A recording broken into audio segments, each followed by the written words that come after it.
A very warm good afternoon to all of you, dear students. Today I'll start with my new unit, that is the cell, structure and function. And here I'm with its first chapter, that is cell, the unit of life, the fundamental unit of life.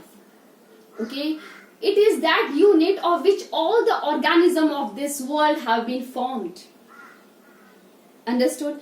And as soon as we listen the word cell, the name of one scientist comes in our mind, that is Robert Hooke. Yes, my dear students, in the year 1665, Robert Hooke discovered cell.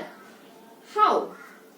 Actually, what he did, he observed the thin slice of cork under his own self-designed microscope, and he observed some honeycomb-like structure, okay, under that microscope, and those were like compartments, okay. Thus he termed it as cell, because cell is also derived from the Latin word which mean compartments. Understood? Okay, so my dear students, before proceeding further, I want you all to know about different scientists who contributed towards the discovery of cell. So my first scientist is Robert Hooke. He discovered cell, but remember, he discovered dead cell. Why? Because cork is a dead part of the plant. Clear? But if the question is who discovered living cell, then it is your Anton van Leeuwenhoek. Clear? Third scientist is Robert Brown, who discovered nucleus in the year 1831. Then next is cell theory. Who postulated cell theory? Student, it was in 1838 and 1839 that Sheldon and Schwann postulated the cell theory. Okay, and after that one more scientist came and he modified that cell theory. Okay, what are the different postulates of that theory? Student, he says that all living organisms are formed of cell or cells. Clear? Second, he states that all the functions are product of function of cell. Means if some function is performed by our digestive system, it is actually the function that is performed by the cell. And last, all cell arise from pre-existing cell. It was stated by Rudolf Virchow. Okay, and he stated one phrase, that is omnicellular e cellula, which means that all cell arise from pre-existing cell. Okay, the cell which is already there, other cell will arise from there only. Clear to all? Now these two questions are very important for your competitive point of view. Many times it comes that which is the smallest cell, that is PPLO. Another name is mycoplasma. Full form of PPLO is pleuropneumonia-like organism. Okay, and its size is 0.1 micrometer to 0.3 micrometer.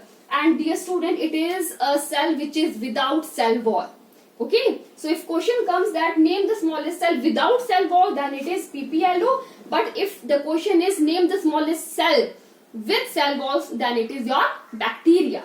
Clear to all? And it is that organism which is between virus and bacteria. Okay, then your next largest cell is ostrich egg, that we all know. Clear? So next, if I talk about different shape of the cell, as student you can see different shape of the cell. One is your irregular shape, WBC, spindle shape, smooth muscle cell, okay, picture shape, choanocytes in polyphera, skeletal muscle cell, flame cell.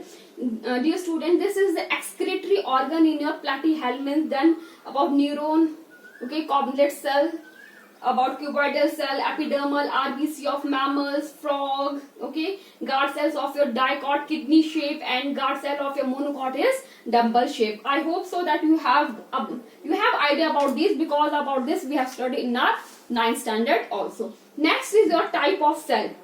Dear students, on the basis of, okay, the type of cell, it is of two types.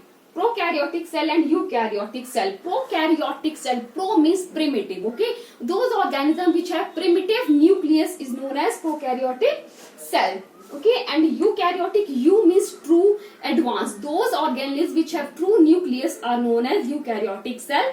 And the example of prokaryotic cells are all bacterial cell, whereas the example of eukaryotic cell are all plants and animal cells. Clear? Next is about membrane bound organisms. Dear students, those are absent in case of your prokaryotic cell and present in case of your eukaryotic Take cell, what does it mean? Those organelles which have membrane around them. Okay, example your mitochondria. About this we will study with the passage of time. Okay, so in this lecture just take an idea that what is there in this chapter. Okay, next is number of cell in organism. On that basis also organism has been divided into unicellular and multicellular organism. Clear? Those organisms which have single cell known as unicellular, example amoeba, whereas those organisms which have many cells are known as multicellular organism. Okay, the most important thing about multicellular organism is that they have division of labor. They have distributed their work among different systems. Like digestive system